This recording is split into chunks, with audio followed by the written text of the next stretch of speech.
अस्सलाम वालेकुम। ये तालीमी पेशकश मस्जिद यूसुफ के व्हाट्सएप ग्रुप इल्म व अमल सर्कल के मुअज़्ज़ज़ मेंबरान के लिए ख़ास तौर पर तैयार की गई है।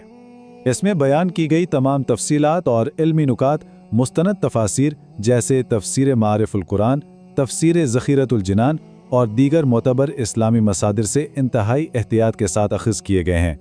अलबत्ता इन अहम बातों को ज़रा आसान और फ़हम अंदाज में पेश करने के लिए वॉइस ओवर और विजुअल प्रेजेंटेशन में हमने AI यानी आर्टिफिशियल इंटेलिजेंस की मुआवनत ली है।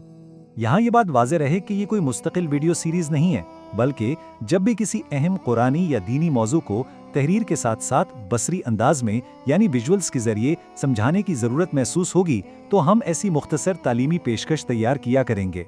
और आज की इस तशरीह का बुनियादी मकसद गैब की हुदूद और सूरतुल बकरा की रोशनी में मौजज़ा, करामत और जादू की हकीकत को गहराई से समझना है। तो आइए जल्दी से आज के एजेंडे पर एक नज़र डालते हैं। हम शुरुआत करेंगे मौजज़ात और करामात को समझने से, फिर जादू की हकीकत पर बात होगी। इसके बाद हज़रत सुलेमान अलैहिस्सलाम पर लगाए गए इल्ज़ाम का जायज़ा लेंगे, हारूत और मारूत के वाक़े की हकीकत को देखेंगे और आखिर में इस बात पर गौर करेंगे कि असल ताकत सिर्फ और सिर्फ अल्लाह की है। तो बढ़ते हैं अपने पहले हिस्से की तरफ, यानी मौजज़ात और करामात। सबसे पहले मौजज़े को समझने की कोशिश करते हैं। मौजज़ा असल में वो गैर मामूली वाक़या है जो किसी नबी के हाथ पर ज़ाहिर होता है। लेकिन यहाँ याद रखने वाली सबसे अहम बात यह है कि ये कभी भी नबी की अपनी ज़ाती ताकत का नतीजा नहीं होता। बिल्कुल नहीं, ये खालिसन अल्लाह ताला का हुक्म होता है। अंबिया इकराम इन वाक़यात पर खुद मुख्तार नहीं होते, यानी ऐसा नहीं है कि वो जब चाहें अपनी मर्जी से कोई गैर मामूली चीज़ करके दिखा दें, बल्कि उस वक्त वो महज अल्लाह रब्बुल इज़्ज़त की अजीम कुदरत का एक ज़रिया बन रहे होते हैं। ये अल्लाह का इज़्न होता है जो कायनात के आम कवानीन को तोड़कर एक निशानी पेश करता है ताकि नबी की सच्चाई साबित हो सके।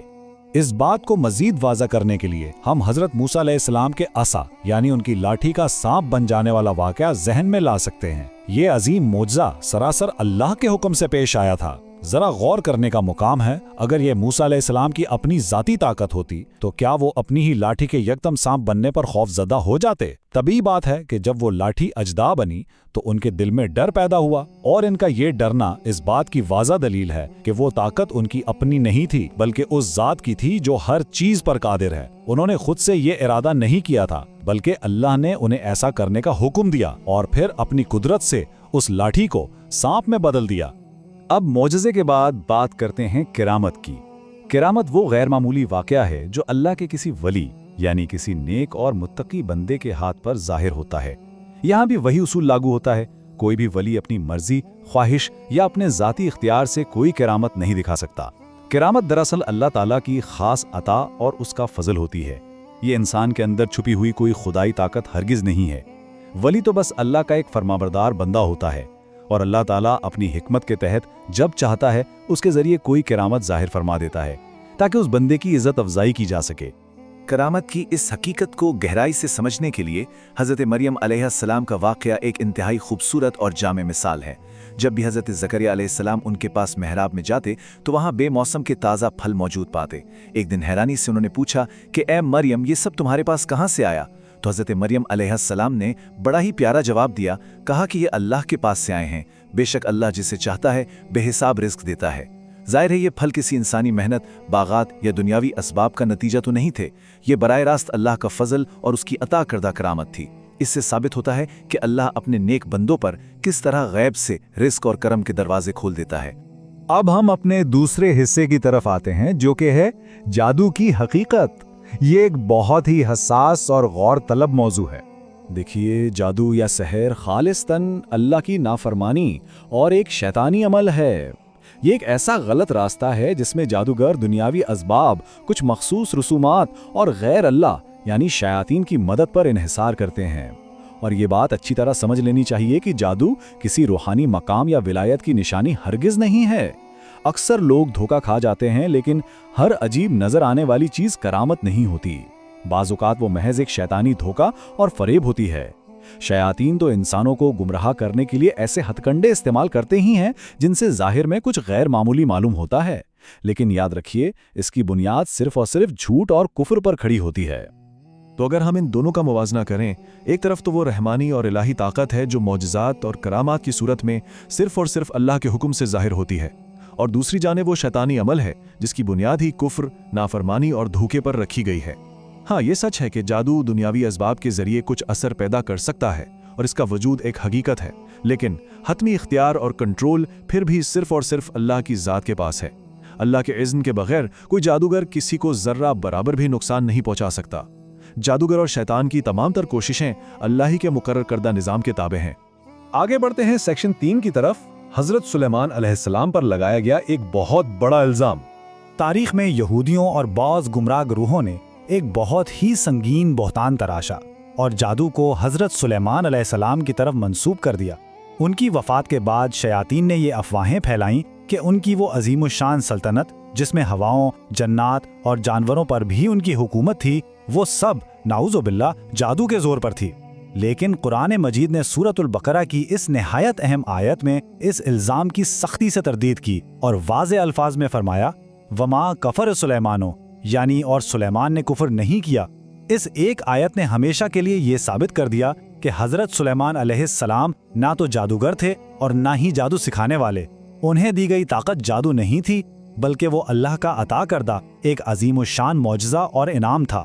ہمارا چوتھا حصہ ہے ہاروت اور ماروت کی حقیقت۔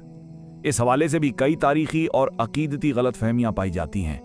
بابل کے شہر میں ہاروت اور ماروت نامی جو دو فرشتے آئے تھے، وہ دراصل محض ایک الہی آزمائش یعنی ایک ٹیسٹ کے طور پر بھیجے گئے تھے۔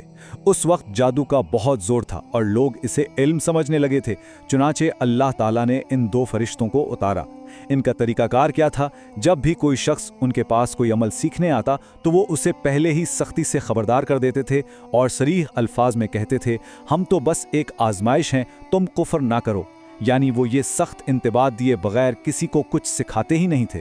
ان کا اصل مقصد انسانوں کا امتحان لینا تھا کہ کون اللہ کے حکم پر قائم رہتا ہے اور کون اس آزمائش میں پڑھ کر نافرمانی کا راستہ اختیار کرتا ہے۔ وہ کوئی عام انسان نہیں بلکہ اللہ کے بھیجے ہوئے فرشتے تھے۔ اب ہوا یہ کہ وقت گزرنے کے ساتھ ساتھ ہاروت اور ماروت کے بارے میں بے شمار مشہور اسرائیلی روایات اور جھوٹی کہانیاں گڑھ لی گئیں۔ ان قصوں میں فرشتوں کی طرف گناہ منسوب کیے گئے جو کہ سراسر باطل ہے۔ بحیثیت مسلمان ہمارے لیے یہ انتہائی ضروری ہے کہ ہم ان تمام من گھڑت کہانیوں کو مکمل طور پر مسترد کریں۔ مستند اور سچی بات صرف وہی ہے جو قرآن مجید نے بیان کر دی ہے کہ وہ فرشتے صرف اور صرف اللہ کی طرف سے بھیجا گیا ایک امتحان تھے۔ ہمیں چاہیے کہ ان بے بنیاد افسانوں سے اپنے عقیدے کو بالکل محفوظ رکھیں۔ اور اب ہم پہنچتے ہیں اپنے آخری حصے کی طرف کہ اصل طاقت صرف اللہ کی ہے۔ اگر ہم آج کی اس پوری گفتگو کا خلاصہ کریں تو بات نہایت واضح اور سیدھی ہے۔ معجزہ دراصل اللہ کی عظیم طاقت کا مظہر ہے جو انبیاء کے ذریعے سامنے آتا ہے۔ کرامت سراسر اللہ کی عطا اور تحفہ ہے جو اس کے نیک بندوں کے ذریعے ظاہر ہوتی ہے، اور جادو ایک شیطانی اور گمراہی کا راستہ ہے جس کی بنیاد نافرمانی پر ہے۔ ان حقائق سے یہ بات روز روشن کی طرح عیاں ہو جاتی ہے کہ غیب کا علم اور کائنات کا اصل کنٹرول، تصرف اور اختیار کسی بھی مخلوق کے پاس نہیں ہے۔ نہ کوئی نبی خدا ہوتا ہے اور نہ ہی کوئی ولی خدا ہوتا ہے۔ ہر غیر معمولی چیز کے پیچھے اصل کار فرما ذات صرف اور صرف اللہ کی ہے۔ اور یہی وہ حتمی اور اٹل سچائی ہے جس پر ہمارا مکمل اور غیر متزلزل ایمان ہونا چاہیے۔ سوچنے کی بات تو یہ ہے کہ کرامت ہو یا معجزہ، اصل طاقت نہ انسان کی ہے، نہ کسی ولی کی اور نہ ہی کسی اور مخلوق کی۔ تو پھر جب اصل قدرت اور حقیقی اختیار صرف اور صرف اللہ رب العالمین کی ذات کا ہے تو کیا ہمیں ہر حال میں اسی کی طرف رجوع نہیں کرنا چاہیے؟